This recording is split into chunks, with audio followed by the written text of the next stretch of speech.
എല്ലാ കുട്ടികൾക്കും തക്ഷശിലയിലേക്ക് ഒരിക്കൽ കൂടി സ്വാഗതം. നമ്മൾ ഇന്ന് ഡിസ്കസ് ചെയ്യാൻ പോകുന്നത് ക്ലാസ് 10ന്റെ ഇലക്ട്രിസിറ്റി എന്ന് പറയുന്ന ടോപ്പിക്കാണ്. Chapter 12 electricity. അപ്പോൾ എന്താണ് ഇലക്ട്രിസിറ്റി എന്ന് പറഞ്ഞാൽ? നമ്മളെപ്പോഴും കേൾക്കുന്ന വേർഡാണല്ലോ ഇലക്ട്രിസിറ്റി, കറണ്ട്. ഇതൊക്കെ നമ്മൾ വീട്ടിൽ എപ്പോഴും പറയാറുണ്ട്. കറണ്ട് പോയി, കറണ്ട് വന്നു, എന്താ കറണ്ട് വരാത്തതെന്ന് ഇലക്ട്രിസിറ്റി ബോർഡിൽ ഒന്ന് വിളിച്ച് ചോദിക്കുക എന്നൊക്കെ നമ്മൾ എപ്പോഴും പറയാറുള്ള കാര്യമല്ലേ. അപ്പോൾ എന്താണ് ഇലക്ട്രിസിറ്റി എന്ന് പറയുന്നത്? ഇലക്ട്രിസിറ്റി എന്ന് പറഞ്ഞാൽ ഫിസിക്സിൻ്റെ ഒരു ബ്രാഞ്ചാണ്. That deals with the study of charges. അപ്പോൾ എന്താണ്? It is a branch of physics that deals with study of charges. അപ്പോൾ ഇലക്ട്രിസിറ്റി എന്ന് പറയുന്നത്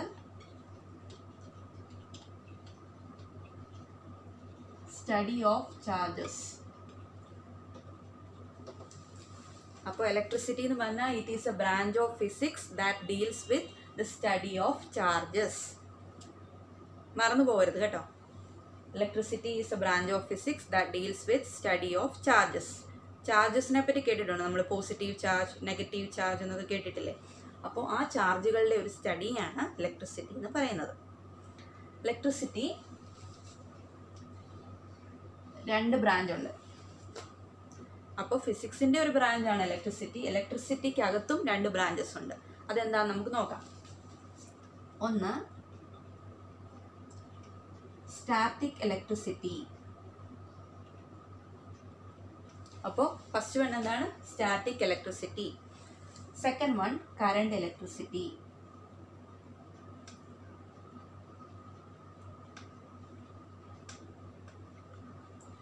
അപ്പോൾ ഇലക്ട്രിസിറ്റി എന്താണെന്ന് നമ്മൾ പറഞ്ഞു. അതിന് രണ്ട് ബ്രാഞ്ചസ് ഉണ്ട്. ഒന്ന് സ്റ്റാറ്റിക് ഇലക്ട്രിസിറ്റി, ഒന്ന് കറണ്ട് ഇലക്ട്രിസിറ്റി. ആക്ച്വലി നമ്മൾ 10th നമുക്ക് വേണ്ടത് കറണ്ട് ഇലക്ട്രിസിറ്റിയാണ്. സ്റ്റാറ്റിക് ഇലക്ട്രിസിറ്റി നമുക്ക് ആവശ്യമില്ല. എന്നാലും നമുക്ക് തമ്മിലുള്ള ഈ രണ്ട് ബ്രാഞ്ചിൻ്റെയും ഡിഫറൻസ് എന്താണെന്ന് നമുക്ക് അറിഞ്ഞിരിക്കണം അല്ലേ. അപ്പോൾ അതിന് വേണ്ടിയിട്ട് നമ്മൾ സ്റ്റാറ്റിക് ഇലക്ട്രിസിറ്റി എന്താണെന്ന് മനസ്സിലാക്കി വെച്ചിരിക്കണം. ഓക്കെ. അപ്പോൾ നമുക്ക് ആദ്യം സ്റ്റാറ്റിക് ഇലക്ട്രിസിറ്റി എന്ന് പറഞ്ഞാൽ എന്താണെന്ന് നോക്കാം. ഈ വേർഡ് സ്റ്റാറ്റിക് എന്ന് പറഞ്ഞാൽ എന്താണ് കേട്ടിട്ടില്ലേ?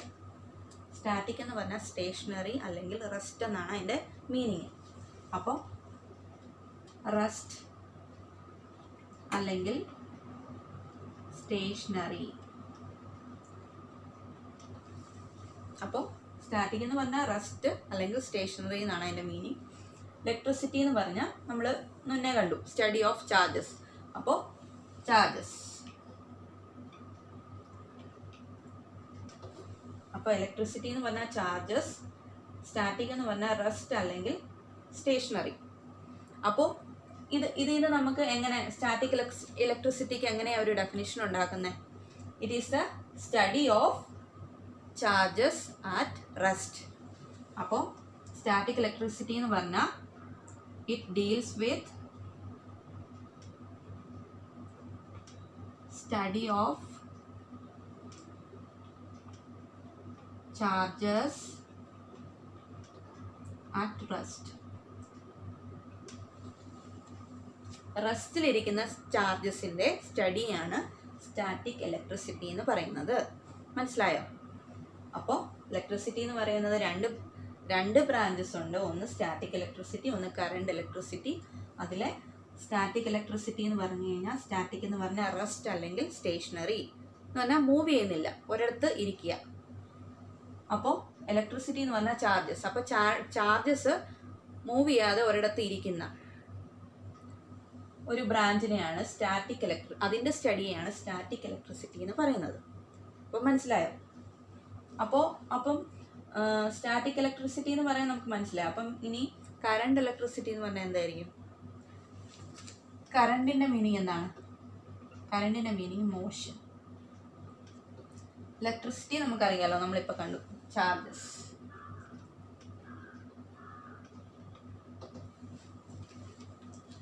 ഓക്കെ.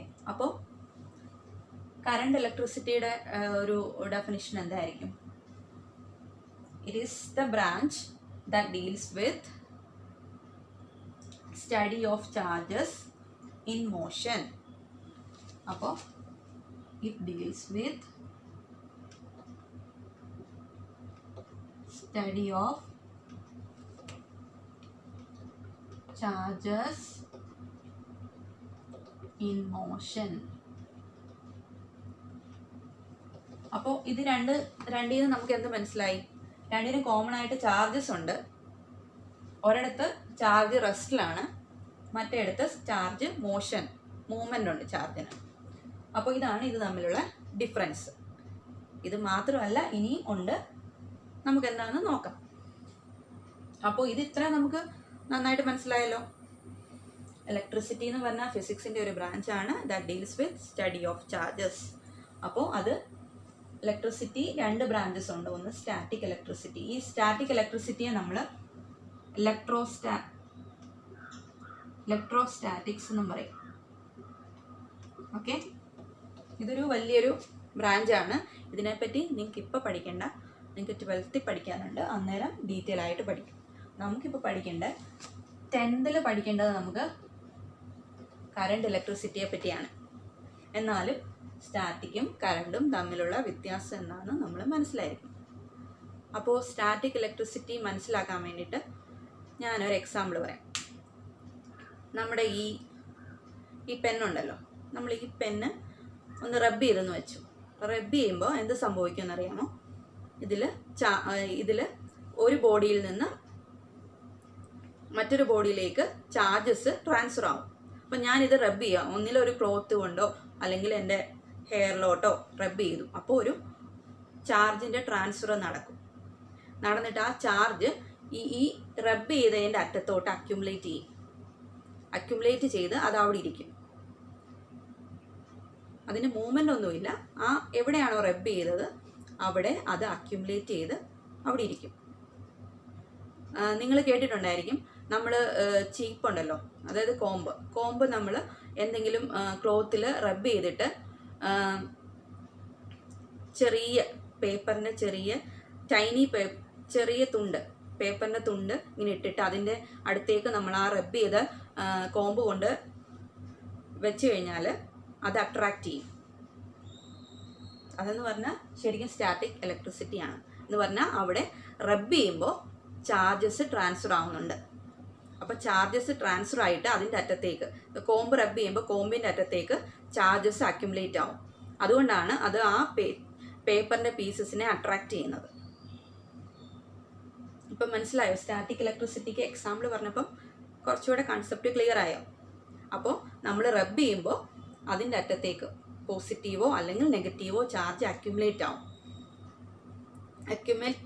അക്യുമുലേറ്റ് ആവുന്നത് കൊണ്ട് അത് ലൈറ്റ് ഒബ്ജക്ട്സിനെ അട്രാക്റ്റ് ചെയ്യും. അപ്പോൾ നമുക്ക് അത് വെച്ചിട്ട് ഇലക്ട്രിസിറ്റിക്ക് ഒരു ഡെഫിനിഷൻ എഴുതാം അല്ലേ? ഇലക്ട്രിസിറ്റി എന്ന് പറഞ്ഞാൽ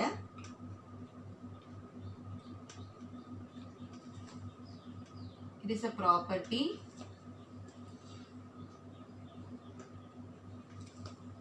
due to which rubbed material or substance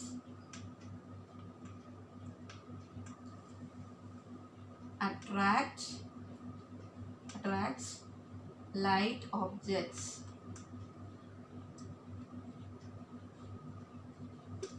ഇലക്ട്രിസിറ്റിക്ക് ഒരു ഡെഫിനിഷൻ ആയിട്ട് is a property due to which rubbed substance attract light objects. അപ്പോൾ അതുപോലെ ഇത് മെയിനായിട്ട് ഒരു പോയിന്റ് ഉണ്ട്. സ്റ്റാറ്റിക് ഇലക്ട്രിസിറ്റി എന്ന് പറയുന്നത് ഇറ്റ് ഡീൽസ് വിത്ത് ഇൻസുലേറ്റേഴ്സ്. അപ്പോൾ സ്റ്റാറ്റിക് ഇലക്ട്രിസിറ്റിക്കകത്ത് നമ്മൾ റബ്ബ് ചെയ്യുന്ന സാധനങ്ങളെല്ലാം ഇൻസുലേറ്റേഴ്സ് ആയിരിക്കും. അപ്പോഴാണ് അവിടെ ചാർജസ് അക്യുമുലേറ്റ് ആവുന്നത്, മൂവ്മെൻ്റ് ഇല്ലാതെ റെസ്റ്റിലിരിക്കുന്നത്. ഓക്കെ, അപ്പോൾ സ്റ്റാറ്റിക് ഇലക്ട്രിസിറ്റി എന്തിൻ്റെ ബേസ് ചെയ്യാണ് പറയുന്നത്? ഇൻസുലേറ്റേഴ്സിനെ ബേസ് ചെയ്താണ് പറയുന്നത്. ഓക്കെ, മനസ്സിലായോ? അപ്പോൾ നമ്മൾ ഇലക്ട്രിസിറ്റിയുടെ 2 ബ്രാഞ്ചസ് കണ്ടു. ഒന്ന് സ്റ്റാറ്റിക് ഇലക്ട്രിസിറ്റി, ഒന്ന് കറണ്ട് ഇലക്ട്രിസിറ്റി. സ്റ്റാറ്റിക് എന്ന് പറഞ്ഞാൽ റെസ്റ്റ് അല്ലെങ്കിൽ സ്റ്റേഷനറി ആയിട്ട് ചാർജസ് ഇരിക്കുന്ന, it deals with study of charges at rest. And current electricity എന്ന് പറയുന്നത് it deals with study of charges in motion. അപ്പോൾ അതിന് എക്സാമ്പിൾ നമ്മൾ കണ്ടു. നമ്മൾ ഒരു ഇൻസുലേറ്റർ അല്ലെങ്കിൽ ഒരു ഇൻസുലേറ്റർ ആയിട്ടുള്ള ഏതെങ്കിലും ഒരു മെറ്റീരിയൽ, റബ്ബറോ അല്ലെങ്കിൽ കോമ്പോ എന്തെങ്കിലും നമ്മൾ റബ്ബ് ചെയ്യുമ്പോൾ അവിടെ ചാർജസ് ട്രാൻസ്ഫർ ചെയ്യും, അത് അവിടെ അക്യുമുലേറ്റ് ചെയ്യും. അത് ലൈറ്റ് ഒബ്ജക്ട്സിനെ അട്രാക്റ്റ് ചെയ്യും ചാർജസ് അക്യുമുലേറ്റ് ചെയ്യുന്നത് കൊണ്ട്. അപ്പോൾ ഇവിടെ ഇപ്പോൾ നമ്മളിപ്പോൾ ഒരു ഗ്ലാസ് റോഡ് എടുക്കുക.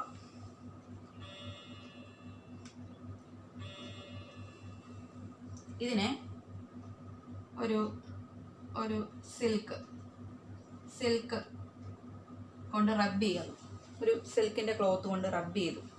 അപ്പോൾ ഇവിടെ ഞാൻ പറഞ്ഞ പോലെ ചാർജ് ട്രാൻസ്ഫർ സംഭവിക്കും. അപ്പോൾ ഗ്ലാസ് റോഡിന് എന്ത് ചാർജ് ആയിരിക്കും കിട്ടുന്നത്? പോസിറ്റീവ് ചാർജ് കിട്ടും. അപ്പോൾ സിൽക്കിൻ്റെ ക്ലോത്തിന് എന്ത് ചാർജ് കിട്ടും? നെഗറ്റീവ്. Okay, negative.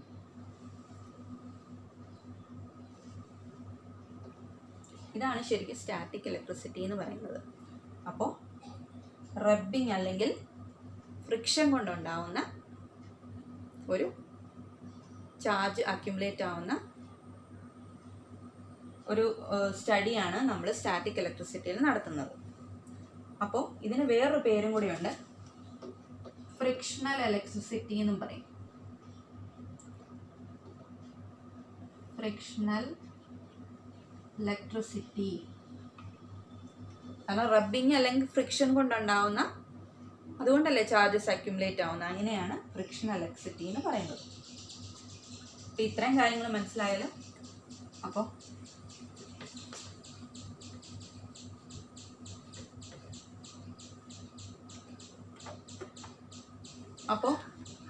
നമ്മളിപ്പോൾ ഗ്ലാസ് റോഡ് എടുത്തു. അതൊന്ന് കുറച്ച് ഡീറ്റെയിൽ ആയിട്ട് നമുക്ക് ചെയ്ത് നോക്കാം. ഗ്ലാസ് റോഡ് എടുത്തു. ഓക്കെ, ഗ്ലാസ് റോഡ് നമ്മൾ എന്തുകൊണ്ടായിട്ടായിരുന്നു റബ്ബ് ചെയ്ത്? സിൽക്കുമായിട്ട് റബ്ബ് ചെയ്തു. ഇത് ഗ്ലാസ് റോഡ്, ഇത് സിൽക്ക്. അപ്പോൾ ഗ്ലാസ് റോഡിന് എന്ത് ചാർജാണ് കിട്ടിയത്? പോസിറ്റീവ് ചാർജ് കിട്ടി. ഓക്കെ, അപ്പോൾ സിൽക്കിനോ നെഗറ്റീവ് ചാർജ് കിട്ടി. ഗ്ലാസ് റോഡ് എന്ന് പറയുന്നത് ഇൻസുലേറ്ററാണ്. ഗ്ലാസ് എന്ന് പറയുന്ന ഒരു ഇൻസുലേറ്ററാണ്. സിൽക്ക് എന്ന് പറയുന്നത് അത് ഇൻസുലേറ്ററിനെ കുറിച്ചാണ് നമ്മളിവിടെ എല്ലാം പറയുന്നത്. അപ്പോൾ ഇൻസുലേറ്റർ റബ്ബ് ചെയ്തപ്പോൾ, ഒരു സിൽക്കിൻ്റെ ക്ലോത്തുമായിട്ട് റബ്ബ് ചെയ്തപ്പോൾ അവിടെ ചാർജിൻ്റെ ട്രാൻസ്ഫർ സംഭവിച്ചു. അപ്പോൾ ഗ്ലാസ് റോഡിന് പോസിറ്റീവ് ചാർജും ഇതിന് നെഗറ്റീവ് ചാർജും കിട്ടി. അപ്പോൾ ഇതിൽ നിന്ന് നമുക്ക് പോസിറ്റീവ് ചാർജിൻ്റെ ഒരു ഡെഫിനിഷൻ എഴുതാം. അപ്പോൾ പോസിറ്റീവ് ചാർജ് എന്ന് പറഞ്ഞാൽ എന്താ? ഇത് വെച്ച് ഒന്ന് നിങ്ങൾക്ക് തന്നെ പറയാം. Charge acquired by a glass rod when it is rubbed with a silk is called positive charge. അപ്പോൾ എന്താണ് പോസിറ്റീവ് ചാർജ് എന്ന് പറഞ്ഞാൽ? അതിൻ്റെ ഒരു ഡെഫിനിഷൻ എഴുതാൻ പറഞ്ഞാൽ എന്താ എഴുതുക? ആദ്യം ഗ്ലാസ് റോഡിനെ സിൽക്കുമായിട്ട് റബ്ബ് ചെയ്തു. അപ്പോൾ ഗ്ലാസ് റോഡിന് പോസിറ്റീവ് ചാർജും സിൽക്കിന് നെഗറ്റീവ് ചാർജും കിട്ടി.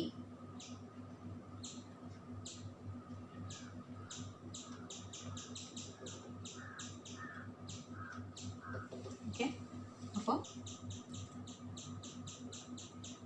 Charge acquired by a glass rod when wrapped with a silk cloth is called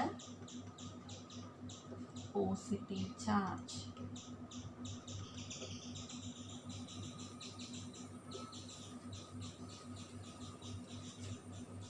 അപ്പോൾ ഇത്രയും കാര്യങ്ങൾ ക്ലിയർ ആയല്ലോ. അപ്പോൾ പോസിറ്റീവ് ചാർജിന് നമ്മളൊരു ഡെഫിനിഷൻ എഴുതി. ഓക്കെ, ഇതിൽ നിന്ന്. അപ്പോൾ ഇനി നെഗറ്റീവ് ചാർജിൻ്റെ ഒരു ഡെഫിനിഷൻ എങ്ങനെയാണ്? അപ്പോൾ ഇപ്പം നമ്മൾ ഗ്ലാസ് റോഡ് അടുത്തത് നമുക്ക് ഒരു എബനൈറ്റ് റോഡ് എടുക്കാം. എബനൈറ്റ് റോഡ് എന്ന് പറഞ്ഞാൽ, എബനൈറ്റ് എന്ന് വെച്ചാൽ റബ്ബറിൻ്റെ ഒരു ഒരു വേറൊരു ഫോമാണ്. അപ്പോൾ നമുക്കൊരു വാർണറൈസ്ഡ് ഫോം ഓഫ് റബ്ബറാണ് എബനൈറ്റ് എന്ന് പറയുന്നത്. അപ്പോൾ എബനൈറ്റ് റോഡ് നമുക്ക് എടുക്കാം. അപ്പോൾ അത് മുമ്പേ നമ്മൾ സിൽക്ക് കൊണ്ടാണ് റബ്ബ് ചെയ്തത്. നമ്മൾ വൂള് കൊണ്ട് റബ്ബ് ചെയ്യാം. നേരത്തെ നമ്മൾ സിൽക്ക് എടുത്തു, ഇവിടെ വൂൾ എടുത്തു, റബ്ബ് ചെയ്തു. അപ്പോൾ ഇവിടെയും ചാർജ് അക്യുമുലേറ്റ് ആവും അല്ലേ? അപ്പം അക്യുമുലേറ്റ് ആകുമ്പോൾ എങ്ങനെയായിരിക്കും?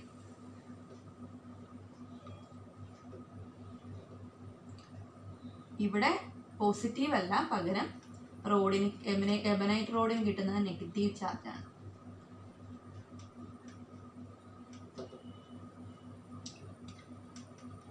ഓക്കെ, ഇവിടെ വൂളിനാണ് പോസിറ്റീവ് ചാർജ് കിട്ടുന്നത്.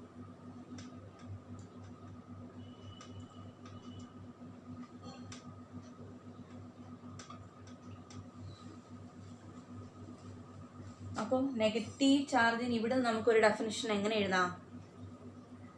Charge acquired by an ebonite rod when rubbed with a wool is called negative charge. അപ്പോൾ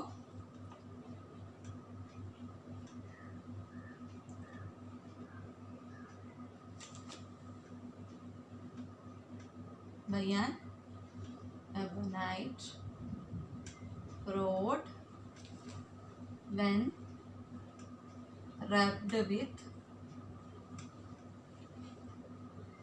wool is called negative charge.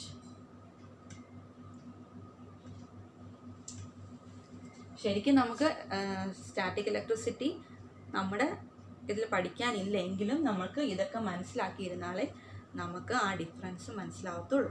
അതിനാണ് ഇത്രയും കാര്യങ്ങൾ നമ്മൾ പറഞ്ഞത്. അപ്പം നമ്മൾ ഇലക്ട്രിസിറ്റി എന്താണെന്ന് സ്റ്റഡി ഓഫ് ചാർജസ് ആണെന്ന് പറഞ്ഞു. അത് 2 ബ്രാഞ്ച് ഉണ്ട്. ഒന്ന് static electricity and current electricity. അപ്പോൾ സ്റ്റാറ്റിക്കിനകത്ത് നമ്മൾ എന്താണ് റബ്ബ് ചെയ്യുമ്പോൾ ചാർജസിൻ്റെ അക്യുമുലേറ്റ് ചെയ്യുന്നതിനെയാണ് സ്റ്റാറ്റിക് ഇലക്ട്രിസിറ്റി. അവിടെ മോഷൻ ഇല്ല. ഇപ്പോൾ ഇതിൽ കൂടെ ഇത് റബ്ബ് ചെയ്ത് കഴിഞ്ഞാൽ ഇവിടെ അക്യുമുലേറ്റ് ചെയ്യും, ഇത് ഇങ്ങോട്ട് മൂവ് ചെയ്യില്ല. ഓക്കെ, അതാണ് സ്റ്റാറ്റിക് ഇലക്ട്രിസിറ്റി. അത് ഡീൽസ് വിത്ത് ഇൻസുലേറ്റേഴ്സിൻ്റെ കാര്യമാണ് നമ്മൾ സ്റ്റാറ്റിക് ഇലക്ട്രിസിറ്റിയിൽ പറയുന്നത്. അപ്പോൾ നമ്മൾ എക്സാമ്പിളായിട്ട് ഒരു ഗ്ലാസ് റോഡ് എടുത്തു. ഗ്ലാസ് റോഡ് സിൽക്കുമായിട്ട് റബ്ബ് ചെയ്തപ്പോൾ നമുക്ക് പോസിറ്റീവ് ചാർജ് കിട്ടി. ഗ്ലാസ് റോഡിന് പോസിറ്റീവ് ചാർജ് കിട്ടി, സിൽക്കിന് നെഗറ്റീവ് ചാർജ് കിട്ടി. അതിൽ നിന്ന് നമ്മൾ പോസിറ്റീവ് ചാർജിനൊരു ഡെഫിനിഷൻ എടുത്തു. Charge acquired by a glass rod when rubbed with a silk cloth is called positive charge. പിന്നെ നമ്മൾ ഒരു എബനൈറ്റ് റോഡ് എടുത്തു. അത് നമ്മൾ വൂളുമായിട്ട് റബ്ബ് ചെയ്തപ്പോൾ എബനൈറ്റ് റോഡിന് എന്ത് കിട്ടി? നെഗറ്റീവ് ചാർജ് കിട്ടി. വൂളിന് അപ്പോൾ പോസിറ്റീവ് ചാർജ് കിട്ടി. അപ്പോൾ നെഗറ്റീവ് ചാർജിനുള്ള ഒരു ഡെഫിനിഷൻ എന്താണ്? Charge acquired by an ebonite rod when rubbed with wool is called negative charge. അപ്പോൾ ഇത്രയും കാര്യങ്ങൾ ക്ലിയർ ആയല്ലോ, കൺസെപ്റ്റ് മനസ്സിലായല്ലോ. സ്റ്റാറ്റിക് ഇലക്ട്രിസിറ്റി എന്താണെന്ന് നോക്കി. നമ്മൾ ഒരു ഗ്ലാസ് റോഡ് അല്ലെങ്കിൽ ഒരു എബനൈറ്റ് റോഡ് റബ്ബ് ചെയ്യുമ്പോൾ അവിടെ ചാർജ് ട്രാൻസ്ഫർ ചെയ്യുന്നത് കണ്ടു. അപ്പോൾ അതുപോലെ നമ്മൾ ഒരു എക്സാമ്പിൾ പറഞ്ഞു, കോമ്പ് റബ്ബ് ചെയ്ത് ഒരു ക്ലോത്തിൽ റബ്ബ് ചെയ്യുമ്പോൾ ചെറിയ പീസ് ഓഫ് പേപ്പേഴ്സിനെ അത് അട്രാക്റ്റ് ചെയ്യും. നിങ്ങൾക്ക് വേണമെങ്കിൽ വീട്ടിൽ ഒന്ന് ട്രൈ ചെയ്ത് നോക്കാം. കോമ്പ് റബ്ബ് ചെയ്തിട്ട് ചെറിയ പീസ് ഓഫ് പേപ്പേഴ്സ് വെച്ചിട്ട് അത് അട്രാക്റ്റ് ചെയ്യുന്നുണ്ടോ എന്ന് നിങ്ങൾക്കൊന്ന് ട്രൈ ചെയ്ത് നോക്കാം. ഇനി നമ്മൾ അടുത്ത പഠിക്കാൻ പോകുന്നത് എന്താണ്? Current electricity. അതാണ് ശരിക്കും നമുക്ക് പഠിക്കാനുള്ളത്. ഇത്രയും കാര്യങ്ങൾ നമ്മൾ സ്റ്റാറ്റിക്കിൽ പറഞ്ഞ എന്തുകൊണ്ടാണെന്ന് വെച്ചാൽ നമുക്ക് മനസ്സിലാവാൻ വേണ്ടിയാണ് എന്താണ് സ്റ്റാറ്റിക് ഇലക്ട്രിസിറ്റിയും കറണ്ട് ഇലക്ട്രിസിറ്റിയും തമ്മിലുള്ള വ്യത്യാസം. സ്റ്റാറ്റിക്കിൽ ചാർജസ് അക്യുമുലേറ്റ് ചെയ്ത് ഒരു ഏരിയയിൽ ചാർജസ് റബ്ബ് ചെയ്യുന്ന ആ ഒരു ഏരിയയിൽ അക്യുമുലേറ്റ് ചെയ്ത് നിൽക്കും. പക്ഷേ ഇവിടെ കറണ്ട് ഇലക്ട്രിസിറ്റിയിൽ എങ്ങനെയായിരിക്കുമെന്ന് നമുക്ക് നോക്കാം. അപ്പോൾ അടുത്തത് കറണ്ട് ഇലക്ട്രിസിറ്റി.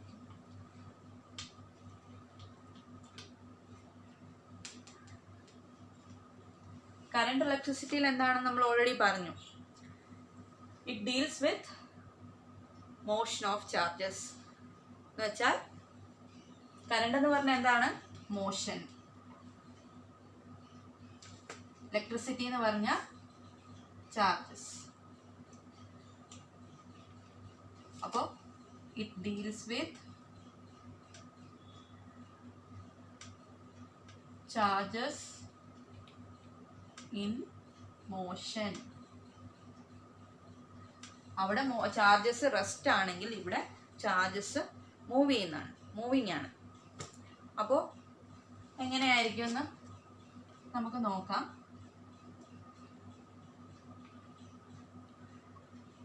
ഇതാണ് ഒരു ബാറ്ററിയും ഒരു കണ്ടക്ടറും. നമ്മൾ കറണ്ട് ഇലക്ട്രിസിറ്റിയിൽ നമ്മൾ ഉപയോഗിക്കുന്ന കണ്ടക്ടേഴ്സാണ്. നമ്മൾ മറ്റേടത്ത് എന്താണ് ഉപയോഗിച്ചത്? ഇൻസുലേറ്റേഴ്സാണ്. അപ്പോൾ എന്തുകൊണ്ടാണ് നമ്മൾ കറണ്ട് ഇലക്ട്രിസിറ്റിയിൽ കണ്ടക്ടർ ഉപയോഗിക്കുന്നത്? അപ്പോൾ കണ്ടക്ടറും ഇൻസുലേറ്ററും തമ്മിൽ എന്താണ് വ്യത്യാസം? നമുക്ക് അങ്ങനെ ഒരു സംശയം തോന്നും അല്ലേ? അപ്പോൾ നമുക്കിനി കണ്ടക്ടറും ഇൻസുലേറ്ററും തമ്മിൽ എന്താ വ്യത്യാസമെന്ന് നോക്കാം. അപ്പോൾ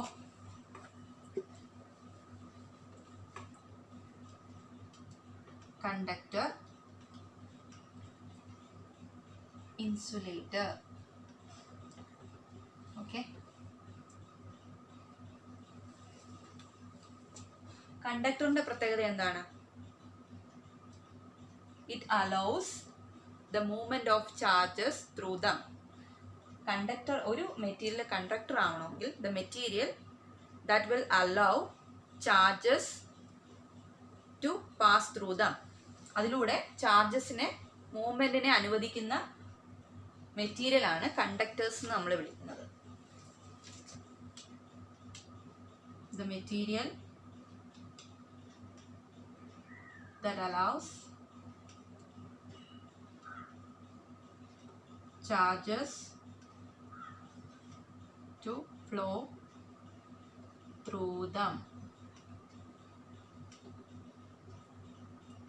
അപ്പോൾ ഒരു കണ്ടക്ടർ ആണെങ്കിൽ, ഇതൊരു കണ്ടക്ടർ ആണെങ്കിൽ നമ്മളിവിടെ ഒരു പോസിറ്റീവ് ചാർജ് കൊടുത്താൽ ഈ പോസിറ്റീവ് ചാർജ് ഇതിലൂടെ മൂവ് ചെയ്യും, ഇതിലൂടെ ഫ്ലോ ചെയ്യും. അതാണ് കണ്ടക്ടർ എന്ന് പറയുന്നത്. കണ്ടക്ടർ എന്ന് പറഞ്ഞാൽ ഏത് മെറ്റീരിയലാണ് കണ്ടക്ടർ? കണ്ടക്ടർ എന്ന് പറയുന്നത് ഒരു മെറ്റീരിയലിനെ കണ്ടക്ടർ എന്ന് വിളിക്കണമെങ്കിൽ ആ മെറ്റീരിയൽ ചാർജസിനെ അതിലൂടെ ഫ്ലോ ചെയ്യാൻ അനുവദിക്കണം. ഓക്കെ, അപ്പോൾ ഇൻസുലേറ്റർ എന്താണ്? ഇൻസുലേറ്റർ എന്ന് പറഞ്ഞാൽ material that do not allow charges to flow through them, അതിലൂടെ ചാർജസിനെ മൂവ് ചെയ്യാൻ അനുവദിക്കാത്ത മെറ്റീരിയലിനെയാണ് നമ്മൾ ഇൻസുലേറ്റർ എന്ന് പറയുന്നത്. അപ്പോൾ the material that do not allow charges to flow through the. അപ്പോൾ ഡിഫറൻസ് മനസ്സിലായോ? കണ്ടക്ടർ എന്ന് പറഞ്ഞാൽ material that allow charges to flow through them. അപ്പോൾ ചാർജസ് രണ്ടിടത്തും ഉണ്ട്, പക്ഷേ ഇവിടെയാണ് നമ്മൾ ചാർജസ് ഇതിനുള്ളിൽ കൂടെ മൂവ് ചെയ്യുന്നത്, മെറ്റീരിയലിനുള്ളിൽ കൂടെ മൂവ് ചെയ്യുന്നത്. പക്ഷെ അവിടെ മൂവ്മെൻ്റ് ഇല്ല, മൂവ് ചെയ്യാൻ അനുവദിക്കില്ല. ഒരു സൈഡിൽ അക്യുമുലേറ്റ് ചെയ്യാൻ മാത്രമേ സമ്മതിക്കുകയുള്ളൂ, മൂവ് ചെയ്യാൻ അനുവദിക്കില്ല. അപ്പോൾ ഒരു ഇൻസുലേറ്റർ നമ്മളിവിടെ ഒരു പോസിറ്റീവ് ചാർജ് കൊടുക്കുകയാണെങ്കിൽ അത് ഇവിടെ ഇങ്ങനെ അക്യുമുലേറ്റ് ചെയ്യും, അങ്ങോട്ട് മൂവ്മെന്റ് ഇല്ല. ഇതാണെങ്കിൽ പോസിറ്റീവ് കൊടുത്താൽ ഇവിടെ പോസിറ്റീവ് ചാർജ് മൂവ് ചെയ്യും. മനസ്സിലായോ? അതാണ് ഒരു കണ്ടക്ടറും ഇൻസുലേറ്ററും തമ്മിലുള്ള വ്യത്യാസം. അപ്പോൾ കണ്ടക്ടറും ഇൻസുലേറ്ററും തമ്മിലുള്ള വ്യത്യാസം എന്താണ്?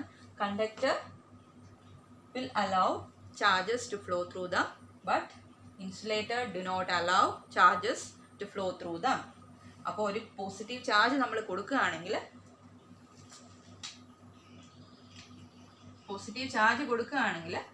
അതിനെ കണ്ടക്ടർ അതിനുള്ളിൽ കൂടെ ഫ്ലോ ചെയ്യാൻ അനുവദിക്കും, പക്ഷേ ഇൻസുലേറ്റർ ഫ്ലോ ചെയ്യാൻ അനുവദിക്കില്ല. അത് കൊടുക്കുന്ന ആ ഒരു സൈഡിൽ അക്യുമുലേറ്റ് ചെയ്യും. അതുകൊണ്ടാണ് അക്യുമുലേറ്റ് ചെയ്യുന്നതുകൊണ്ടാണ് നമ്മൾ പേപ്പറൊക്കെ ഇങ്ങനെ നമ്മൾ അട്രാക്റ്റ് ചെയ്യുന്നത്. അപ്പോൾ ആ ഒരു സൈഡിൽ അക്യുമുലേറ്റ് ചെയ്യുന്നത് കൊണ്ടാണ്. നമ്മൾ കണ്ടായിരുന്നല്ലോ. ഇനി കണ്ടക്ടറിന് എക്സാമ്പിൾ എന്തൊക്കെയാണ്? ഒന്ന് മെറ്റൽസ്, പിന്നെന്താണ് അലോയ്സ്, പിന്നെ ഇലക്ട്രോലൈറ്റിക് സൊല്യൂഷൻ,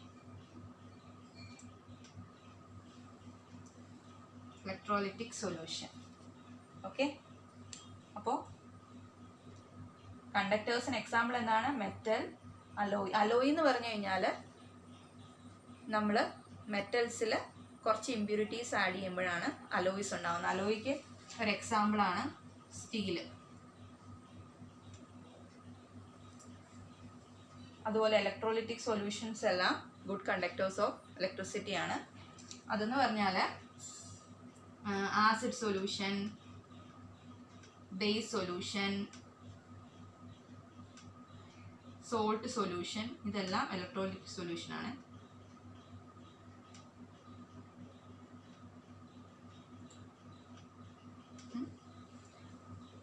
അപ്പോൾ മെറ്റൽസും അലോയ്സും ഇലക്ട്രോലിറ്റിക് സൊല്യൂഷൻസും എല്ലാം കണ്ടക്ടേഴ്സ് ആണ് ചാർജസിനെ മൂവ് ചെയ്യാൻ അനുവദിക്കുന്നത്. ഞാനൊരു എക്സാമ്പിൾ പറയാം. നിങ്ങൾ 3 Idiots സിനിമ കണ്ടിട്ടുണ്ടായിരിക്കും അല്ലേ? കുറച്ച് പേരെങ്കിലും കണ്ടിട്ടുണ്ടാവും. അതിനകത്ത് കാണിക്കുന്നുണ്ട് അമീർ ഖാൻ ഒരു വയറ് ഒരു സ്പൂണെ കണക്ട് ചെയ്തിട്ട് യൂറിൻ അതിലേക്ക് വീഴുമ്പോൾ അവിടെ ആൾക്ക് ഷോക്ക് അടിക്കുന്നത് കണ്ടിട്ടുണ്ട്. എന്ന് വെച്ചാൽ യൂറിൻ എന്ന് പറയുന്ന ഒരു സോൾട്ട് സൊല്യൂഷനാണ്, അതൊരു ഇലക്ട്രോലിറ്റിക് സൊല്യൂഷനാണ്. അപ്പോൾ അവിടെ അതുപോലെ ഒരു സ്റ്റീലിൻ്റെ സ്പൂണാണ് യൂസ് ചെയ്യുന്നത്, അപ്പോൾ അതും ഒരു അലോയ് ആണ്, അപ്പോൾ അതും ഒരു കണ്ടക്ടറാണ്. അപ്പം അവിടെ ഇലക്ട്രിസിറ്റി പാസ് ചെയ്യുന്നതിൻ്റെ നമുക്ക് ആ സിനിമയെ നമുക്ക് കാണാം. നിങ്ങൾക്ക് വേണമെങ്കിൽ കണ്ടിട്ടില്ലാത്തവർ ചെന്നൊന്ന് കണ്ടു നോക്കണം. ഓക്കെ. അപ്പോൾ ഇൻസുലേറ്ററിന് എക്സാമ്പിൾ എന്താണ്? നമ്മൾ കണ്ട ഗ്ലാസ്, റബ്ബർ, പിന്നെ നോൺ മെറ്റൽസ്,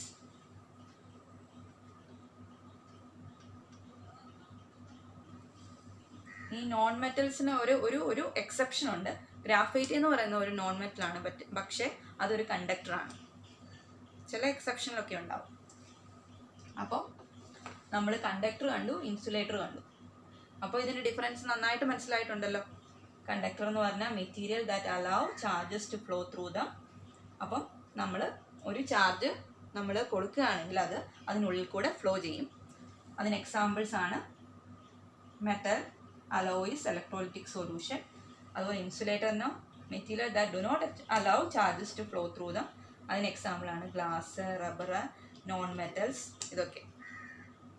അപ്പോൾ വ്യക്തമായിട്ട് മനസ്സിലായല്ലോ, എല്ലാം നോട്ട് ചെയ്തല്ലോ.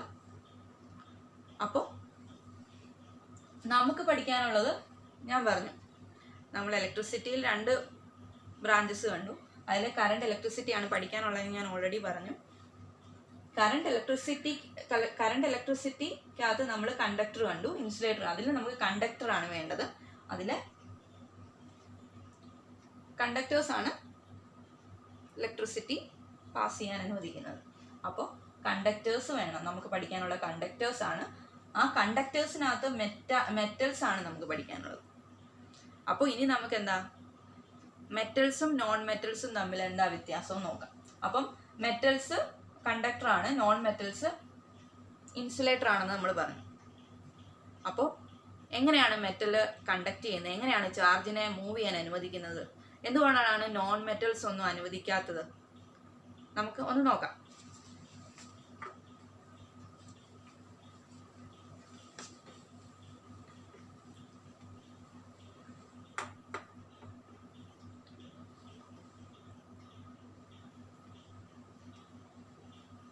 അടുത്തത് മെറ്റലും നോൺ മെറ്റലും.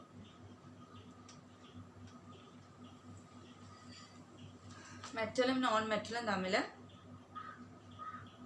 ഒരു വ്യത്യാസം എന്ന് പറഞ്ഞാൽ മെറ്റലിനകത്ത് കമ്പാരിറ്റീവ്ലി ലാർജ് ആറ്റംസ് ആയിരിക്കും ഉള്ളത്. നമുക്കറിയാം എല്ലാ ബോഡിയും എല്ലാ മെറ്റീരിയലും മേഡപ്പ് ഓഫ് ആറ്റംസ് ആണ്. ആറ്റംസ് കൂടി ചേരുന്നതാണ് ഒരു മെറ്റീരിയൽ, അല്ലെങ്കിൽ ഏത് ഈ ഭൂമിയിലുള്ള ഏതൊരു മാറ്ററും മെറ്റീരിയലും എല്ലാം ആറ്റംസ് കൊണ്ട് ഉണ്ടാക്കിയതാണ്.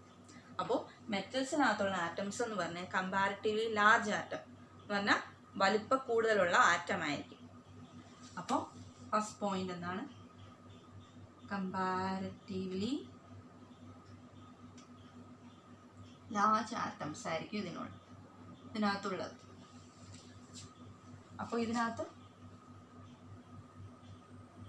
കമ്പാരിറ്റീവ്ലി സ്മോൾ ആറ്റംസ്, ഇതൊരു വലിയ ഡിഫറൻസ് ആണ്. അപ്പോൾ ഈ ഡിഫറൻസ് കൊണ്ട് നിങ്ങൾ ഓർക്കുന്നുണ്ടാവും, ഈ ഒരു ഡിഫറൻസ് കൊണ്ട് എന്താ ചാർജിനെ ഫ്ലോ ചെയ്യുകയും നോൺ മെറ്റൽസ് ചാർജിനെ ഫ്ലോ ചെയ്യാൻ അനുവദിക്കാതെ ഇരിക്കുന്നത് എന്തുകൊണ്ടാണെന്ന് നിങ്ങൾക്കൊരു സംശയം തോന്നും. അത് ഞാൻ പറഞ്ഞ് മനസ്സിലാക്കി തരാം. അപ്പോൾ നമ്മൾ പറഞ്ഞു മെറ്റലിൻ്റെ കമ്പാരിറ്റീവ്ലി ലാർജ് ആറ്റമാണ്. അപ്പോൾ നമുക്കൊന്ന് വരച്ച് നോക്കാം.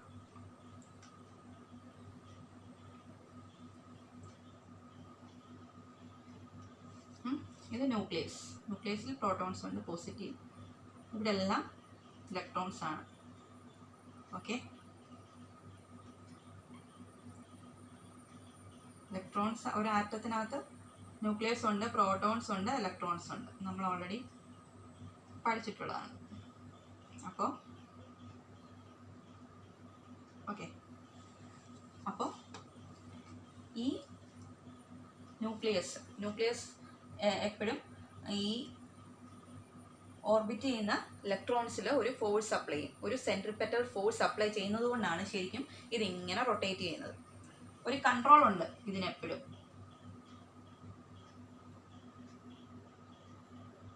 അപ്പോൾ ഇത് നെഗറ്റീവ്, ഇലക്ട്രോൺസ് എന്ന് പറഞ്ഞാൽ നെഗറ്റീവ് ചാർജ് ആണെന്ന് അറിയാമല്ലോ.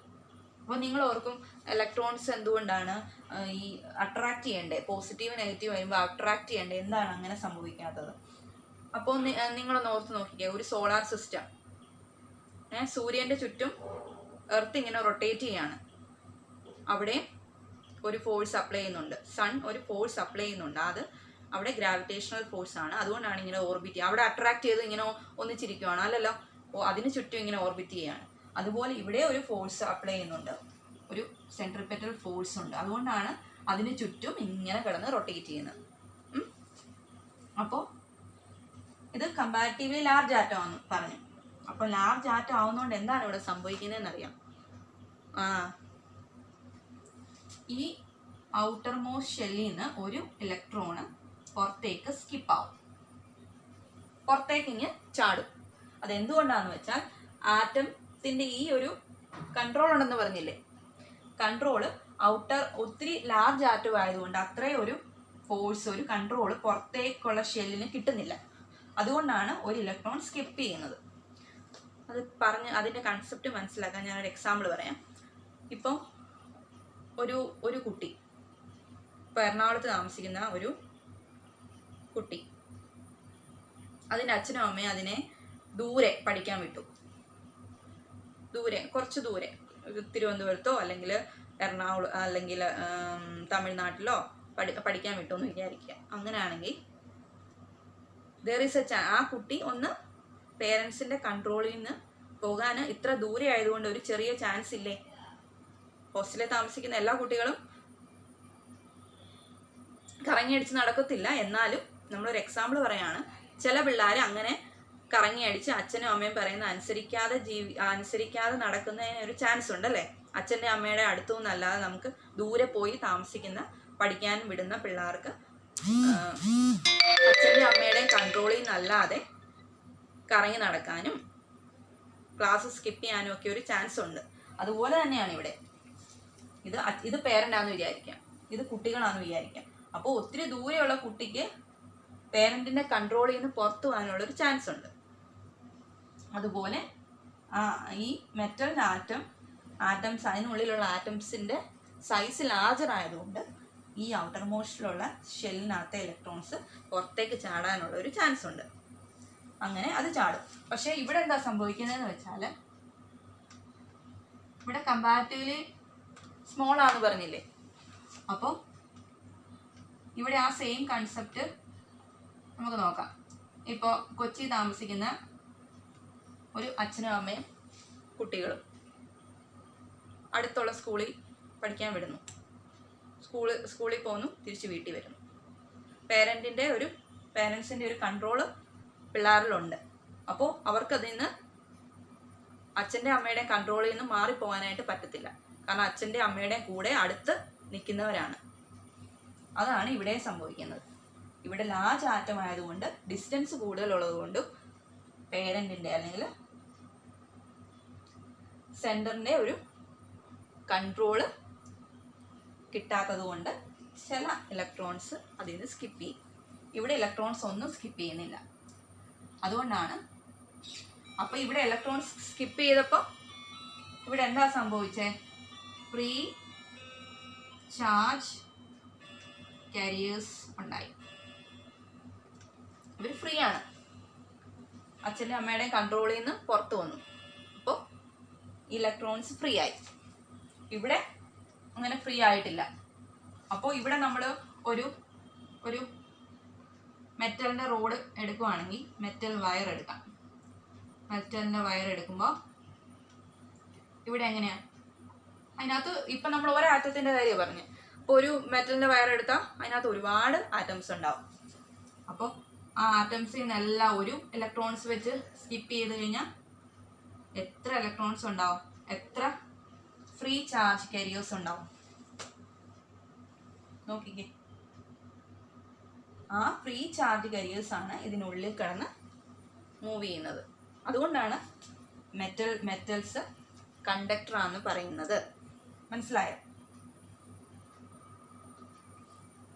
ഇവിടെ പക്ഷെ ക്ലോസ്ലി പാക്ഡ് ആയതുകൊണ്ട് ഇവിടെ ഇലക്ട്രോൺസ് സ്കിപ്പ് ചെയ്യുന്നില്ല. അപ്പോൾ ഇവിടെ ആറ്റംസ് മാത്രമേ ഉള്ളൂ, ഇലക്ട്രോൺസ് ഒന്നും പുറത്തു വരുന്നില്ല. ഓക്കെ, മനസ്സിലായോ? ഇത്രയും കാര്യങ്ങൾ നന്നായിട്ട് മനസ്സിലായോ? കൺസെപ്റ്റ് മനസ്സിലായല്ലോ. പിന്നെ ഡിസ്റ്റൻസ് കൂടുതലുകൊണ്ട് ഇലക്ട്രോൺസ് സ്കിപ്പ് ചെയ്യുന്നുണ്ട്. ഇവിടെ കമ്പാരിറ്റീവ്ലി സ്മോൾ ആറ്റംസ് ആയതുകൊണ്ട് ഇലക്ട്രോൺസ് സ്കിപ്പ് ചെയ്യുന്നില്ല. അതാണ് ഇത് തമ്മിലുള്ള വ്യത്യാസം. ഓക്കെ, അപ്പോൾ ഒരു മെറ്റൽ വയർ എന്ന് പറഞ്ഞല്ലോ, ഇതാണ് ഒരു മെറ്റൽ വയർ. ഇത് കോപ്പർ വയറാണ്.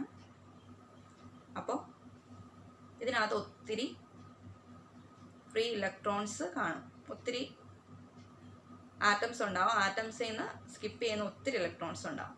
അപ്പം നിങ്ങൾ ഓർക്കും ഇവിടെ എന്താ ഒരു ഇൻസുലേറ്റർ, എന്തിനാണെന്ന് വെച്ചാൽ നമുക്ക് സേഫ്റ്റിക്ക് വേണ്ടിയാണ് ഇതിൻ്റെ പുറത്ത് ഇൻസുലേറ്റർ ഇങ്ങനെ കൊടുത്തിരിക്കുന്നത്, പ്ലാസ്റ്റിക് കൊടുത്ത്. അത് നമ്മൾ തൊടുമ്പോൾ നമുക്ക് ഷോക്കൊന്നും അടിക്കാതിരിക്കാൻ വേണ്ടിയിട്ടാണ് ഇങ്ങനെ കൊടുത്തിരിക്കുന്നത്. കണ്ടോ? ഓക്കെ, ഇനി നമ്മൾ അടുത്ത എന്താണ് നോക്കാൻ പോകുന്നത്? Why metals conduct electricity. അപ്പോൾ മെറ്റൽസും നോൺ മെറ്റൽസും നമ്മൾ കണ്ടു. അതിൽ മെറ്റലിൻ്റെ ആറ്റംസ് ലാർജ് ആണെന്ന് കണ്ടു, ഇലക്ട്രോൺസ് അതിൽ നിന്ന് സ്കിപ്പ് ചെയ്യുന്നത് കണ്ടു. അപ്പോൾ ഇതൊക്കെ കാരണം എന്തുകൊണ്ടാണ് മെറ്റൽ കണ്ടക്ടറാണെന്ന് നമ്മൾ പറയുന്നത്? അപ്പോൾ അതിന് വേണ്ടിയിട്ട് കണ്ടക്ടർ എന്താണ്, കണ്ടക്ടറുടെ കണ്ടീഷൻ എന്താണെന്ന് നമ്മൾ ആദ്യം മനസ്സിലാക്കണം. ആ കണ്ടീഷൻ മെറ്റൽ സാറ്റിസ്ഫൈ ചെയ്യുന്നുണ്ടോ എന്ന് നമുക്ക് നോക്കണം. അങ്ങനെ സാറ്റിസ്ഫൈ ചെയ്യുന്നുണ്ടെങ്കിൽ മെറ്റൽ ഒരു കണ്ടക്ടറാണെന്ന് പറയാം. അപ്പോൾ കണ്ടക്ടറിൻ്റെ എന്ത് കണ്ടീഷനാണ് സാറ്റിസ്ഫൈ ചെയ്യേണ്ടത്? For a good conductor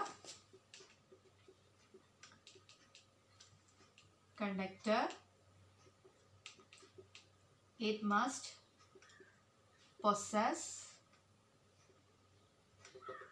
free charge carriers. അപ്പോൾ for a good conductor it must possess free charge carriers. അപ്പോൾ ഇതിൽ നിന്ന് എന്താ മനസ്സിലാക്കണ്ടേ? ഒരു ഒരു കണ്ടക്ടർ എന്ത് പൊസസ് ചെയ്യണം, എന്ത് അച്ചീവ് ചെയ്യണം? അതിനുള്ളിൽ ഫ്രീ ചാർജ് കാരിയേഴ്സ് ഉണ്ടാവണം. എങ്കിൽ മാത്രമേ അതൊരു ഗുഡ് കണ്ടക്ടർ എന്ന് പറയാൻ പറ്റൂ, അല്ലേ? It's A conductor of electricity എന്ന് പറയാൻ പറ്റുള്ളൂ. അപ്പോൾ മെറ്റലിനകത്ത് ചാർജ് കാരിയേഴ്സ് ഉണ്ടെന്ന് നമ്മൾ ഇപ്പോൾ കണ്ടു. അപ്പം നമുക്കതൊന്ന് നോക്കാം. ഈ കണ്ടീഷൻ സാറ്റിസ്ഫൈ ചെയ്യുന്നുണ്ടോ എന്ന് നമുക്കൊന്ന് നോക്കാം. അപ്പോൾ ഒരുപാട് ആറ്റംസ് ഉണ്ട്. നമ്മുടെ ഇവിടെ ഒരു മെറ്റൽ വയറാണ് എടുത്തത്. അപ്പോൾ അതിൽ നിന്ന് നമ്മൾ പറഞ്ഞു ലാർജ് ആറ്റം ആയതുകൊണ്ട് ഇലക്ട്രോൺസ് സ്കിപ്പ് ചെയ്യാന്ന് പറഞ്ഞു. അപ്പോൾ ഇവിടെ സ്കിപ്പ് ചെയ്ത ഇലക്ട്രോൺസ് ഒത്തിരി ഉണ്ട്. ഓക്കെ, അപ്പോൾ ഈ ഇലക്ട്രോൺസ് ഇവിടെ ഇങ്ങനെ റാൻഡമായിട്ട് മൂവ് ചെയ്യും. മെറ്റൽ വയറിനുള്ളിൽ തന്നെ. ഞാൻ പറഞ്ഞല്ലോ, നമ്മൾ ഒരു വില്ലേജ് അല്ലെങ്കിൽ ഒരു സൊസൈറ്റി എടുത്തു കഴിഞ്ഞാൽ അവിടെ ഇതിൻ്റെ കൺസെപ്റ്റ് ഞാൻ പറയുകയാണ് മനസ്സിലാക്കാൻ വേണ്ടി. അവിടെ കുറേ കുട്ടികളുണ്ട്. അതിലെ കുറച്ച് കുട്ടികൾ തലതിരിഞ്ഞതാണ്, പറഞ്ഞാലൊന്നും കേൾക്കില്ല. അവിടെ ഇവിടെ അങ്ങോട്ടും ഇങ്ങോട്ടും ഒക്കെ നടക്കും. ആ ഒരു വില്ലേജിൽ അല്ലെങ്കിൽ സൊസൈറ്റിക്കകത്ത് അങ്ങോട്ടും ഇങ്ങോട്ടും തേരാപ്പാര നടക്കുക എന്ന് പറഞ്ഞു. അതുപോലെ തന്നെയാണ് ഇതിനുള്ളിൽ ഈ ഇലക്ട്രോൺസ്, ഫ്രീ ഇലക്ട്രോൺസ് ഒരു കൺട്രോളും ഇല്ലാതെ അങ്ങോട്ടും ഇങ്ങോട്ടും റാൻഡം മോഷൻ ആയിരിക്കും. Random motion of free charge careers. അപ്പം മെറ്റൽ വയറിന് ഉള്ളിൽ ചാർജ് കാരിയേഴ്സ് ഉണ്ട്. ആ ചാർജ് കാരിയേഴ്സ് റാൻഡമായിട്ട് മൂവ് ചെയ്യും. റാൻഡം എന്ന് പറഞ്ഞാൽ അവർ ഫ്രീ ആണ്. അതിനുള്ളിൽ അവർക്ക് ഒരു റെസ്ട്രിക്ഷൻസും ഇല്ല. അവർ ഫ്രീ ആയിട്ട് റാൻഡമായിട്ട് മൂവ് ചെയ്യും. മനസ്സിലായോ? അപ്പോൾ നമുക്കിവിടെ വേണ്ടിയിരുന്ന കണ്ടീഷൻ എന്താണ്? ചാർജ് കാരിയർ മാത്രം പോരാ, ഫ്രീ ആയിരിക്കണം. ഫ്രീ ചാർജ് കാരിയർ, ഫ്രീ ആയിട്ട് മൂവ് ചെയ്യാൻ പറ്റുന്ന ചാർജ് കാരിയേഴ്സ് ആണ് നമുക്ക് വേണ്ടത്. അത് ഈ മെറ്റൽ വയറിൽ ഉണ്ട്. നമുക്കത് മനസ്സിലായി.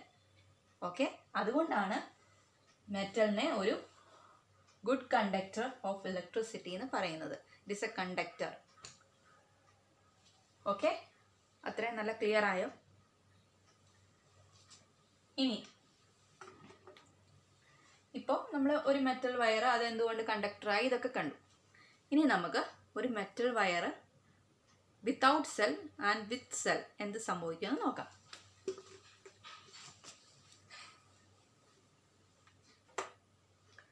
അപ്പോൾ വീണ്ടും നമ്മൾ ഒരു മെറ്റൽ വയർ എടുക്കുകയാണ്. ഓക്കെ, അതിനകത്ത് ആറ്റംസ് ഉണ്ട്, ഇലക്ട്രോൺസ്, ഫ്രീ ഇലക്ട്രോൺസ് ഉണ്ട്. അപ്പോൾ first condition, no cell connected. ഒരു സെല്ലും കണക്ട് ചെയ്തിട്ടില്ല, വെറും മെറ്റൽ വയർ, വെറും മെറ്റാലിക് വയർ. അപ്പോൾ ഇതിനകത്ത് ഇങ്ങനെ ഇലക്ട്രോൺസ് നേരത്തെ ഞാൻ പറഞ്ഞതുപോലെ റാൻഡം മോഷനാണ് ഓഫ് ഫ്രീ ചാർജ് കാരിയേഴ്സ് അല്ലെങ്കിൽ ഇലക്ട്രോൺസ്. ഒരു സെല്ലും കണക്ട് ചെയ്യാത്ത. അപ്പോൾ അതിനുള്ളിൽ തന്നെ, അതിന് പുറത്തേക്ക് മുമ്പല്ല, അതിനുള്ളിൽ തന്നെ ഇലക്ട്രോൺസ് ഇങ്ങനെ റാൻഡമായിട്ട് മൂവ് ചെയ്തുകൊണ്ടേയിരിക്കും. ഇനി നമ്മളൊരു സെല്ല് കണക്ട് ചെയ്യാമെന്ന് വെച്ചു. അപ്പോൾ വീണ്ടും മെറ്റാലിക് വയർ എടുത്തു. അതിൽ ആറ്റംസ് ഉണ്ട്, ഇലക്ട്രോൺസ് ഉണ്ട്. അപ്പം നമ്മൾ ഇതിലേക്കൊരു ബാറ്ററി അല്ലെങ്കിൽ സെല്ല് കണക്ട് ചെയ്തു എന്ന് വെച്ചു. അപ്പോൾ സെല്ല് കണക്ട് ചെയ്യുക എന്ന് പറഞ്ഞാൽ അതിനർത്ഥം നമ്മളൊരു പൊട്ടൻഷ്യൽ ഡിഫറൻസ് അവിടെ കൊടുക്കുക എന്നാണ്. അപ്പോൾ പൊട്ടൻഷ്യൽ ഡിഫറൻസ് എന്താണെന്ന് നമ്മൾ ഇനി പഠിക്കും.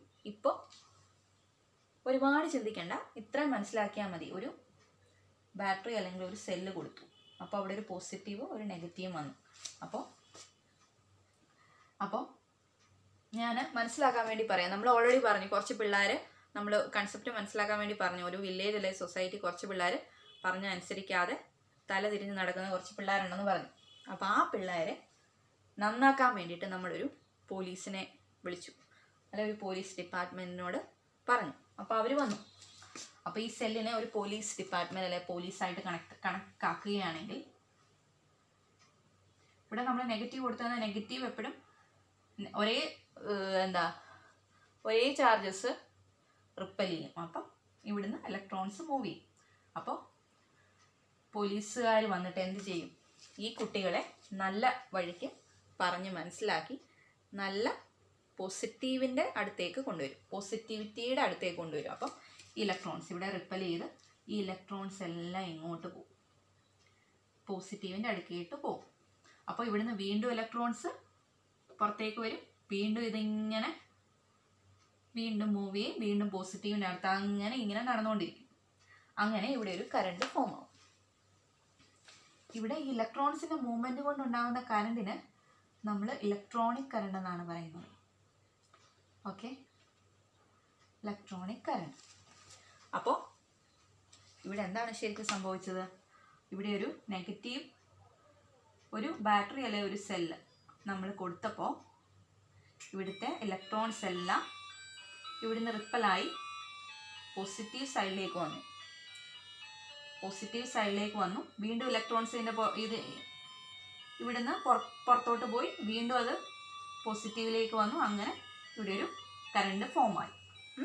ഇലക്ട്രോൺസിൻ്റെ മൂവ്മെൻറ്റ് കൊണ്ട് ഉണ്ടാകുന്ന കറണ്ടിൻ്റെ പേരാണ് ഇലക്ട്രോണിക് കറണ്ട് എന്ന് പറയുന്നത്. ഓക്കെ, ഇത്രയും മനസ്സിലായാലും വളരെ ക്ലിയർ ആയാലും.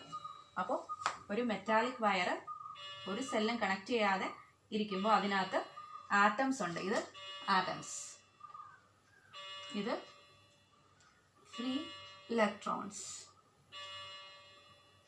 ഇതിൻ്റെ മോഷൻ എങ്ങനെയാണ്? റാൻഡം മോഷൻ ആയിരിക്കും. ഇതിൻ്റെ ഉള്ളിൽ തന്നെ അത് അങ്ങോട്ടും ഇങ്ങോട്ടും റാൻഡമായിട്ട് മൂവ് ചെയ്തുകൊണ്ടേയിരിക്കും. അടുത്തത് നമ്മൾ ഒരു സെല്ല് കണക്ട് ചെയ്തു, അല്ലെങ്കിൽ ഒരു ബാറ്ററി കണക്ട് ചെയ്തു. ശരിക്കും ബാറ്ററിക്കുള്ളിൽ നടക്കുന്ന റിഡോക്സ് റിയാക്ഷനാണ്. അതൊക്കെ നിങ്ങൾ പിന്നെ പഠിക്കും. ഇപ്പം ഇത്രയും മനസ്സിലാക്കിയാൽ മതി. പൊട്ടൻഷ്യൽ ഡിഫറൻസ് അപ്ലൈ ചെയ്യുക. പൊട്ടൻഷ്യൽ ഡിഫറൻസ് എന്താണെന്ന് നമ്മൾ ഇനി പഠിക്കും. അപ്പോൾ കുറച്ചുകൂടെ നിങ്ങൾക്ക് വ്യക്തമാവും. പക്ഷേ ഇപ്പോൾ ജസ്റ്റ് ഒരു ബാറ്ററി അല്ല ഒരു സെല്ല് കൊടുത്തു. അപ്പോൾ പോസിറ്റീവ് നെഗറ്റീവ്, ഈ നെഗറ്റീവ് റിപ്പൽ ചെയ്യുമെന്നറിയാമല്ലോ. അപ്പോൾ ഇലക്ട്രോൺസ് എല്ലാം ഈ പോസിറ്റീവിൻ്റെ സൈഡിലേക്ക് വരും, വീണ്ടും ഇലക്ട്രോൺസ് പുറത്തേക്ക് പോകും, വീണ്ടും ഇങ്ങനെ ഇതിൻ്റെ ഈ മോഷൻ ഇങ്ങനെ നടക്കും. ഇത്രയും നേരം ഇതിനുള്ളിൽ തന്നെ കിടന്ന് റാൻഡമായിട്ട് മൂവ് ചെയ്യുമായിരുന്നു അല്ലേ. ഇപ്പോൾ അത് പോസിറ്റീവ് സൈഡിലേക്ക് വന്നു, വീണ്ടും ഇലക്ട്രോൺസ് മൂവ് ചെയ്ത് പിന്നെ നെഗറ്റീവ് സൈഡിലേക്ക് പോയി, പിന്നെ പോസിറ്റീവ് സൈഡിലേക്ക് വന്ന് ഇങ്ങനെ ഇവിടെ ഒരു കറണ്ട് ഫോമായി. അപ്പോൾ ഈ ഇലക്ട്രോൺസ് മൂലം ഉണ്ടാകുന്ന കറണ്ടിനെ നമ്മൾ ഇലക്ട്രോണിക് കറണ്ട് എന്നാണ് പറയുന്നത്. ഇനി നമുക്ക് അടുത്ത് നോക്കേണ്ടത് direction of conventional current. Conventional current അല്ലെങ്കിൽ ആക്ച്വൽ കറണ്ടിൻ്റെ ഡയറക്ഷൻ എന്താണ്? അപ്പോൾ കറണ്ട് ഫോം ആവുമെന്ന് പറഞ്ഞു. അപ്പോൾ ഈ കറണ്ടിൻ്റെ ഡയറക്ഷൻ എന്താണ്? അതാണ് നമ്മളിനി നോക്കുന്നത്. അപ്പോൾ ഇത്രയും കാര്യങ്ങൾ വളരെ ക്ലിയർ ആയാലും മെറ്റാലിക് വയർ വിത്തൗട്ട് സെല്ലും വിത്ത് സെല്ലും നമുക്ക് മനസ്സിലായി. ഇനി അവിടെ ഒരു കറണ്ട് ഫോം ആയെന്ന് മനസ്സിലായി. അപ്പോൾ വീണ്ടും ഒരു മെറ്റാലിക് വയർ എടുത്തു.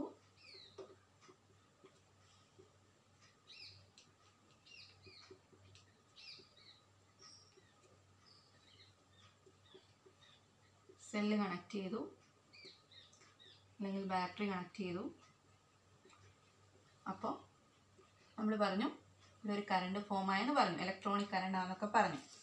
അപ്പോൾ ഇതിൻ്റെ ഡയറക്ഷൻ ശരിക്കും ഇപ്പം എന്തായിരിക്കും? ഇലക്ട്രോണിൻ്റെ ഡയറക്ഷൻ നിങ്ങൾ വിചാരിക്കുന്നുണ്ടാവും ഇലക്ട്രോൺ നെഗറ്റീവിൽ നിന്ന് പോസിറ്റീവിലോട്ടല്ലേ വന്നേ. ഇലക്ട്രോൺസ് എല്ലാം നെഗറ്റീവിൽ നിന്ന് പോസിറ്റീവിലോട്ട് വന്നതുകൊണ്ട് ഇതിൻ്റെ ആക്ച്വൽ കറണ്ടിൻ്റെ ഡയറക്ഷൻ നെഗറ്റീവ് ടു പോസിറ്റീവ് ആണെന്നാണ് നമുക്ക് തോന്നുന്നത്. പക്ഷേ ശരിക്കും അങ്ങനെയല്ല. ഇവിടുത്തെ ആക്ച്വൽ കറണ്ട് അല്ലെങ്കിൽ കൺവെൻഷണൽ കറണ്ട് അല്ലെങ്കിൽ ആക്ച്വൽ കറണ്ടിൻ്റെ ഡയറക്ഷൻ എന്ന് പറയുന്നത് പോസിറ്റീവ് ടു നെഗറ്റീവ് ആയിരിക്കും. അപ്പം നിങ്ങൾക്ക് തോന്നും ഇലക്ട്രോൺ പോയത് നെഗറ്റീവിൽ നിന്ന് പോസിറ്റീവ് അല്ലേ, പിന്നെ എന്തുകൊണ്ടാണ് കറണ്ടിൻ്റെ ഡയറക്ഷൻ എന്ന് പറയുന്നത് പോസിറ്റീവിൽ നിന്ന് നെഗറ്റീവ് ആയത്?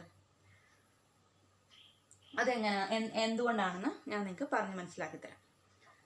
ആദ്യം ഇത് മനസ്സിലാക്കുന്നതിന് മുന്നേ നമുക്ക് ഒരു കൺസെപ്റ്റ് നോക്കാം. നമുക്കറിയാലോ, ഒരു വാട്ടർ ടാങ്ക്.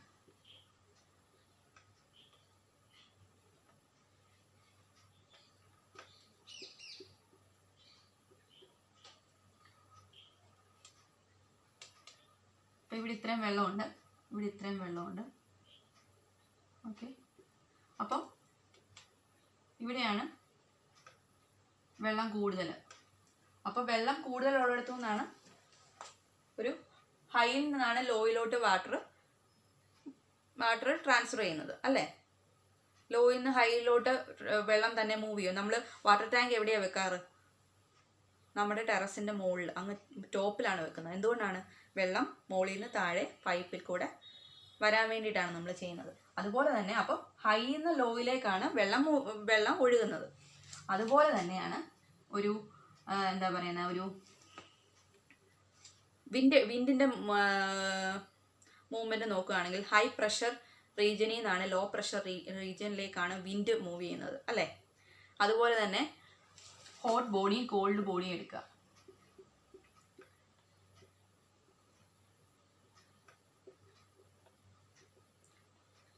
അപ്പോൾ ഹീറ്റ് ട്രാൻസ്ഫർ എങ്ങനെയായിരിക്കും? ഹോട്ടിൽ നിന്ന് കോൾഡിലോട്ടായിരിക്കും ട്രാൻസ്ഫർ ചെയ്യുന്നത് അല്ലേ.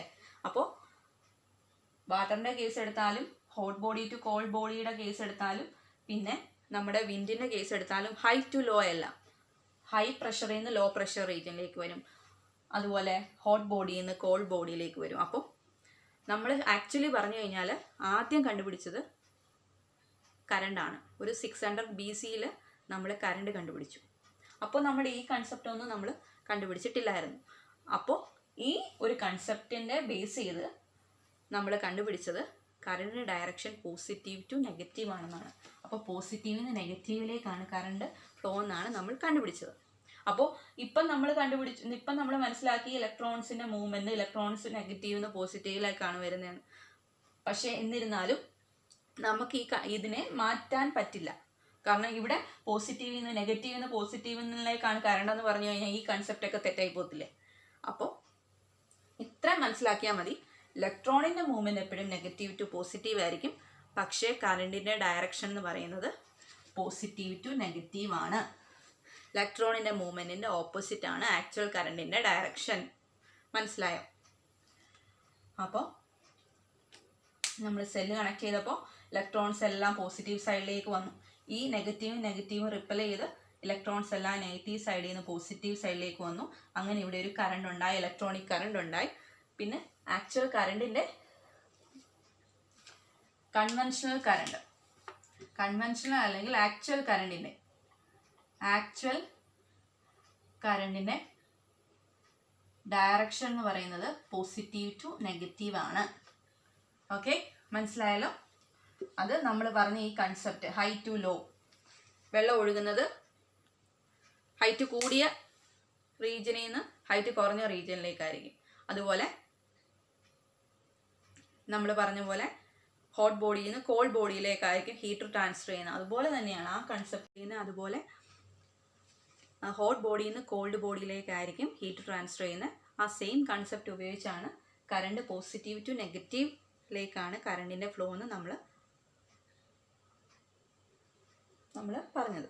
അപ്പോൾ ഇലക്ട്രോണിക് കറണ്ട് എന്ന് പറയുന്നത് നെഗറ്റീവ് ടു പോസിറ്റീവ് ആണെങ്കിലും ആക്ച്വൽ കറണ്ട് എന്ന് പറയുന്നത് പോസിറ്റീവ് ടു നെഗറ്റീവ് ആണ്. അത് എപ്പോഴും ഓർത്തിരിക്കണം, തെറ്റിപ്പോകരുത്. അപ്പോൾ